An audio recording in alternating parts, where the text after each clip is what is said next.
Good evening. Who knew when he pushed the No Child Left Behind Act that President George W. Bush was really looking out for himself? Our fifth story on the countdown, the president's petulance against Congress, against Democrats, against anybody else he sees thwarting his own id, devolving from last week's buffoonish door slamming to a level meriting the use of the word tantrum. He has today accused his critics of wasting his time. The president this morning, after meeting exclusively with Republican congressional leaders, one might say in a partisan manner, to discuss the S-chip bill, the president slamming the Democratic leadership for its clearly warped priorities, trying to end the war in Iraq and investigating corruption in his administration.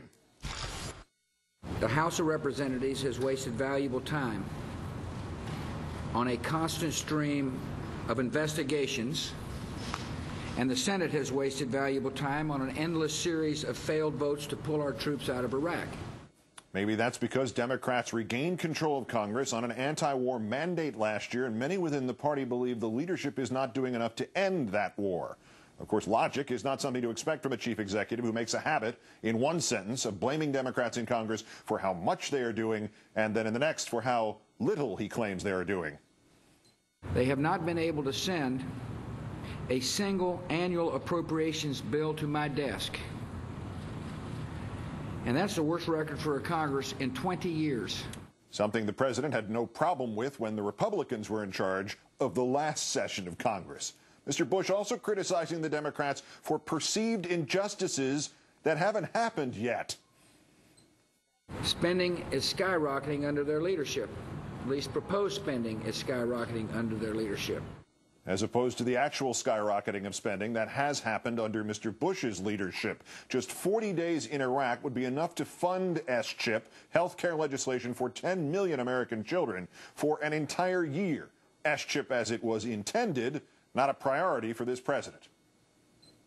After going alone and going nowhere, Congress should instead work with the administration on a bill that puts poor children first. We want a bill that enrolls the more than 500,000 poor children currently eligible for the program who are not a part of the program.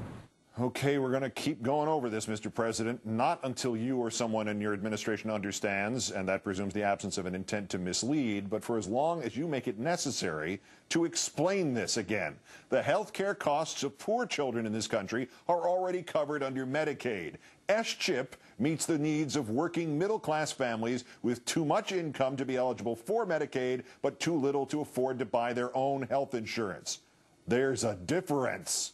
In addition to S-chip, Mr. Bush having problems with a potential Democratic bill that would bundle together three massive spending allocations for defense, veterans affairs, and labor, education, and health. It's hard to imagine a more cynical political strategy than trying to hold hostage funding for our troops in combat and our wounded warriors in order to extract $11 billion in additional social spending. I hope media reports about such a strategy are wrong. I really do. That's the president who implied that if Congress cut back at all from the $3 billion a week it costs to fund Iraq, the money would come out of body armor and other safeguards for the troops. And that's the president who will, as you heard, always revert to blaming the media. And if that still does not work, threaten a veto.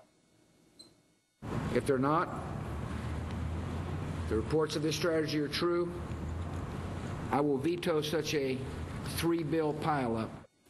Mr. Bush hoping to avoid a so-called three-bill pileup so that he can divide and conquer. Congress should pass each bill one at a time in a fiscally responsible manner that reflects agreement between the legislative branch and the executive branch. By the way, you guys in the back chime in anytime you want to. And by agreement, Mr. Bush means do it his way. By fiscally responsible, he means spend $200 billion, no questions asked, on just the coming year in Iraq.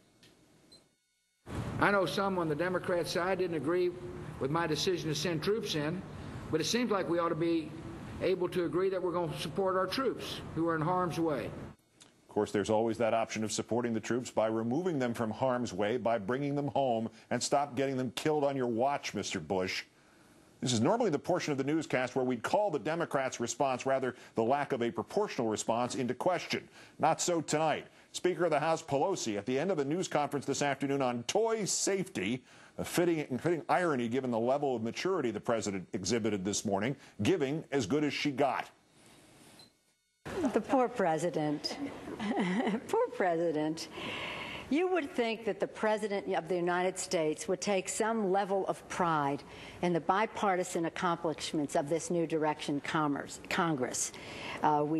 He signed the bills. I don't know if he's forgotten. He signed the bills to make America safer when we, at long last, under a Democratic Congress, passed the 9/11 Commission recommendations to make our country safer. He signed the bill that included a first-time in 10-year increase in the minimum wage. He signed the bill that made college more affordable to hundreds of thousands, millions more young people in our country. And let's talk investigations, shall we, Madam Speaker? The President says that congressional oversight is a waste of time.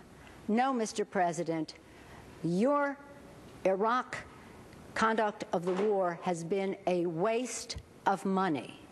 A waste of money. I know why you don't want congressional oversight. It's new to you. You had a rubber stamp Congress for so long, and now with the oversight, hundreds of billions of dollars waste, fraud, and abuse. No bid contracts. In fact, no performance contracts. They can't even tell you what happened to some of the money. It's not a waste of time. We're tracking down, Mr. President, your waste of money. And Speaker Pelosi wrapping up her remarks with a big wow finish.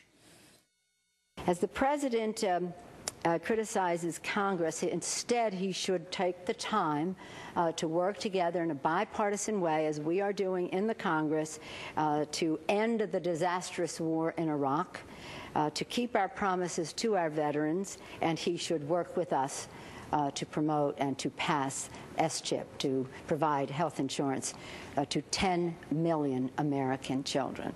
So I think the President's statement, in many respects, was a waste of time. Our time.